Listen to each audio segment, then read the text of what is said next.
Hai sahabat Acol, kali ini saya akan sedikit bagikan kisah Acol waktu masih di bangku sekolah dasar. Yang bikin pengalaman ini menarik dan saya naikkan menjadi konten adalah adanya dua kejadian langsung secara bersamaan dan yang bikin heran lagi dalam dua tempat yang berbeda. Seperti apa kisahnya? Mari kita dengarkan. Sekitar tahun 2000 selepas melihat serial kartun kesayangan yaitu Captain Tsubasa, tepatnya jam 1 siang WIB. Aku berniat bermain keluar bersama teman-temanku, tapi entah mengapa saat aku membuka pintu rumah sesuatu aneh terjadi. Halaman rumahku yang kecil dan pagar terbuat dari kayu mendadak berubah menjadi danau yang sangat luas. Dan yang membuatku bingung, yang tadinya siang berubah menjadi suasana malam hari.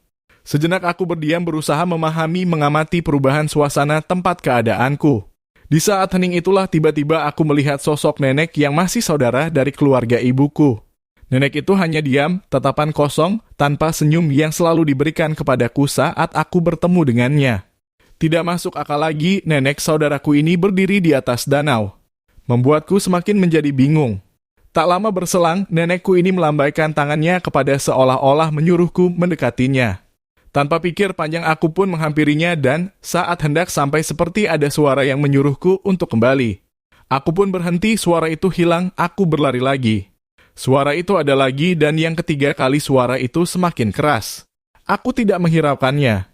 Tiba-tiba ada bayangan yang tidak seberapa jelas menabrakku dari samping. Aku terjatuh dan aku kembali ke halaman rumahku dan berada di posisi yang tersandung oleh batu dan menghantam pagar tembok. Aku pingsan tidak sadarkan diri, bangun-bangun sudah banyak orang di sekelilingku dan ibuku menangis histeris di sampingku. Ternyata kepala mengalami luka bocor yang cukup dalam. Katanya aku tidak sadarkan diri selama 1 jam, padahal yang aku rasakan saat pingsan hanya gelap saja.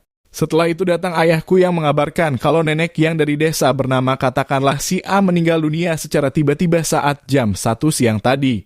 Seketika langsung aku ceritakan kronologi secara lengkap. Tetanggaku yang indigo pun langsung merespon ketika mendengarkan berarti anakmu tadi ingin diajak oleh nenek itu tapi ada sesuatu yang menjaga anakmu sehingga tidak mampu untuk melakukannya. Aku pun menjadi tambah bingung dengan rentetan hal aneh yang terjadi hari itu. Itu tadi mungkin cerita singkat aneh unik menyeramkan yang pertama aku alami.